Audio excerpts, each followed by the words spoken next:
जय Hind. Number system या संख्या पद्धति, पहले हम लोग जानते हैं डिजिट या अंक किसे कहते हैं। 0 1 2 3 4 5 6 7 8 9 ये जो टोटल 10 सिंबल हैं ये आपके डिजिट या अंक कहलाते हैं। जैसे आप इंग्लिश अल्फाबेट में पढ़े होंगे A to Z, टोटल कितने लेटर 26, और हिंदी वर्णमाला में आप पढ़े होंगे आ से ज्ञा तक टोटल कितने 52। उसी प्रकार अगर मैथ वर्णमाला की बात करें तो 0 to 9 टोटल कितने 10। देखने में तो सबसे कम है लेकिन खेल इन्हीं 10 अंकों का है। तो डिजिट का कॉन्सेप्ट आपका हो गया होगा क्लियर। बढ़ते हैं हम लोग आगे। डिजिट के बाद आपका आता है नंबर्स या संख्याएं। जैसे आपसे पूछा जाए कि 2 अंकों की सबसे छोटी संख्या लिखिए तो आप क्या लिखेंगे, जाहिर सी बात आप लिखेंगे 1 और 0 दैट इज 10।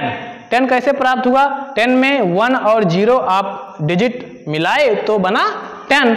अगर हम आपसे कहें कि 3 अंकों की सबसे बड़ी संख्या लिखिए तो आप क्या लिखेंगे, 3 बार 9 लिखेंगे तो ये हो गया 3 अंकों की सबसे बड़ी संख्या। ये बना कैसे, डिजिट को मिलाकर। यानी कि अगर हम कहें कि संख्याओं का निर्माण अंकों से मिलकर होता है, जैसे इंग्लिश अल्फाबेट में लेटर्स को मिला के वर्ड का निर्माण होता है, हिंदी वर्णमाला में अक्षर को मिला के शब्द का निर्माण होता है, उसी प्रकार मैथ में अंक को मिलाकर संख्याओं का निर्माण होता है।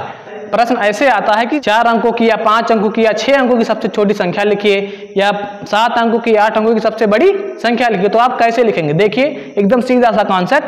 अगर आपसे पूछा जाए कि छोटी संख्या लिखिए, जितने अंक का छोटी संख्या कहेगा पहले तो आप लिखेंगे 1, उसके बाद जितने अंक का कहेगा उतने से एक कम 0 आप बढ़ा देंगे, आपका छोटी संख्या बन के तैयार हो जाएगा। जैसे अगर क्वेश्चन पूछ रहा है कि 6 अंकों की सबसे छोटी संख्या लिखिए तो आप क्या करेंगे, पहले तो लिखेंगे आप 1, फिर 6 अंक का कह रहा है तो कितना 0 बढ़ाएंगे, 6 से एक कम, यानी कि आप बढ़ा देंगे 0, तो ये हो जाएगा 6 अंकों की सबसे छोटी संख्या। कितना है ये 1 लाख।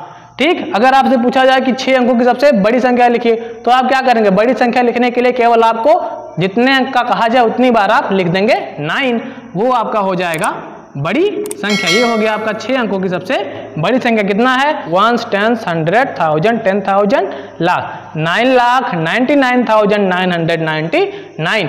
ये 6 अंक की सबसे बड़ी संख्या है और ये 6 अंक की सबसे छोटी संख्या है। तो बड़ी और छोटी संख्या अब आप लिख ले जाएंगे। बढ़ते हैं, बाद आता है आपका नेचुरल नंबर, जिसे कहते हैं प्राकृतिक संख्याएं।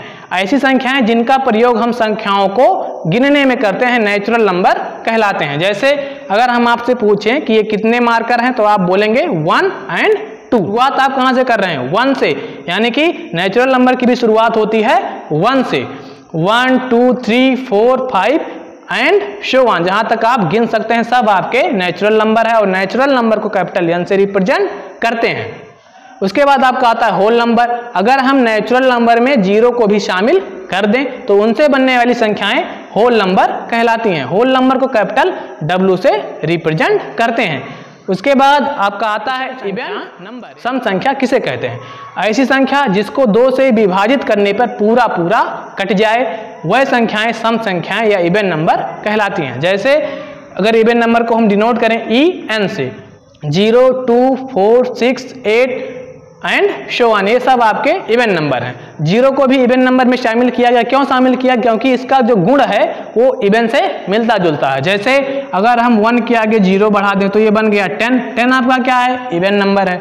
अगर हम 2 के आगे बढ़ा दें 0 तो ये बन गया 20, 20 आपका क्या है, इवन नंबर है। अगर हम 5 के आगे बढ़ा दें 0 तो ये बन गया 50, 50 आपका क्या है, इवन नंबर। अगर आप 50 को 2 से डिवाइड करेंगे तो पूरा पूरा कट जाएगा। ठीक, आगे बढ़ते हैं। ऑड नंबर्स यानी कि विषम संख्याएं, ऐसी संख्याएं जिसको 2 से विभाजित करने पर पूरा पूरा ना कटें, वह संख्याएं विषम संख्याएं कहलाती हैं। फॉर एग्जांपल ऑड नंबर को अगर हम रिप्रेजेंट करें ON से तो क्या क्या हो जाएंगे, 1 3 5 7 9 एंड शो ऑन, ये आपके ऑड नंबर हैं, विषम संख्याएं हैं। तो इतना कॉन्सेप्ट आपका हो गया होगा क्लियर। इसका लीजिए आप स्क्रीनशॉट और हम लोग बढ़ते हैं आगे।